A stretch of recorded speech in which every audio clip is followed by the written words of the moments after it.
जय गीता भागवत। उनके राज्य में कोई दुखी व दरिद्र न था। प्रजा के इच्छा करने पर पानी बरसता था। ध्रुव जी ने अपने भाई उत्तम को राज्यकाल का अधिकार दिया था और उत्तम भी ध्रुव जी की आज्ञानुसार सब काम करके बड़े प्रेम से उनकी सेवा करता था। एक दिन उत्तम ध्रुव से आज्ञा लेकर वन शिकार खेलने गया। वहां एक मृग के पीछे दो घोड़ा दौड़ाते हुए कुबेर के विहार की जगह में जा पहुंचा और उसके साथियों ने उस स्थान को मलमूत्र करके भ्रष्ट कर दिया। कुबेर के नौकर बोले कि तुम संसारिक मनुष्य होकर देवलोक में क्यों आए हो। इसी बात पर उत्तम भी अपने राज्य के अभिमान से उनको दुर्वचन कहने लगे। उनमें एक यक्ष बड़ा बलवान था। उसने उत्तम को मार डाला। उसके साथियों ने आकर यह हाल ध्रुव से कहा। तब ध्रुव जी ने क्रोधवंत होकर अपनी सेना समेत यक्षों से लड़ने चले। उत्तम की माता सुरुचि यह हाल सुनकर रोती और विलाप करती हुई उसकी लोथ ढूंढने के लिए वन में गई।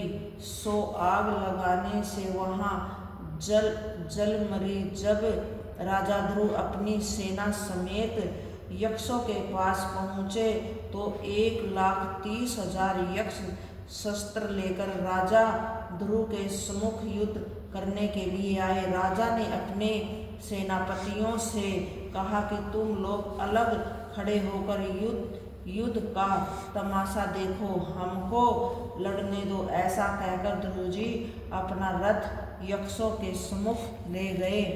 यक्षों ने राजा को देखकर उन पर शस्त्र चलाए। ध्रुव जी ने उनके सब वार बचाए और अपना धनुष चढ़ाकर ऐसे बाण मारे कि उनमें से कुछ तो मर गए और बाकी घायल होकर गिर पड़े।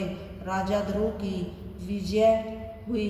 यक्षों की यह दशा देखकर एक यक्ष ने जाकर कुबेर से सब वृत्तांत कहा। कुबेर अपने नौकरों के घायल होने और मारे जाने का हाल सुनकर अपनी सेना के साथ लड़ने के लिए संग्राम भूमि में आए।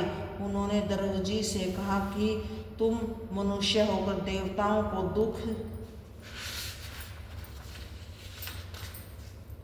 दुख देता है, मैं तुझे मारूंगा। ध्रुव जी बोले, मैं केवल परमेश्वर को देवता मानता हूँ, जिन्होंने देवता और मनुष्य सब जीवों को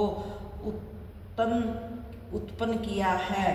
तब कुबेर ने बहुत से तीर ध्रुव को मारे। ध्रुव ने उनके सब बाणों को अपने तीर से काट डाला। तब कुबेर ने ध्रुव जी से कहा कि तुम्हारा गुरु कौन है, जिसने ऐसी विद्या तुम्हें पढ़ाई, बताओ किसके चेले हो। ध्रुव जी ने उत्तर दिया कि जिसके प्रताप से तुम देवता हुए हो वही मेरा गुरु और मालिक है।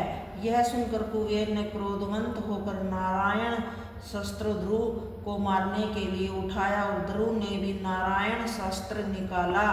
तब ब्रह्मा जी ने विचार किया कि नारायण शस्त्र चलने से बड़ा अनर्थ होगा, संसारिक जीव मारे जाएंगे। ध्रुव परमेश्वर के भगत और कुबेर जी देवता हैं, इन दोनों में कोई मर नहीं सकता। ऐसा विचार कर ब्रह्मा जी ने ध्रुव के दादा सभामन्यु और नारद जी से कहा कि तुम लोग जाकर कुबेर और ध्रुव जी को समझाकर उन दोनों में मेल करा दो। उन्होंने उसी समय रणभूमि में जहाँ ध्रुव जी लड़ रहे थे जाकर उन्हें प्रेम से पुकारा। तब ध्रुव जी ने देखा कि हमारे दादा मन्नु आए हैं। तब वे युद्ध करना छोड़कर रथ पर से उतर पड़े और मन्नु को साष्टांग दंडवत किया। जय गीता भागवत।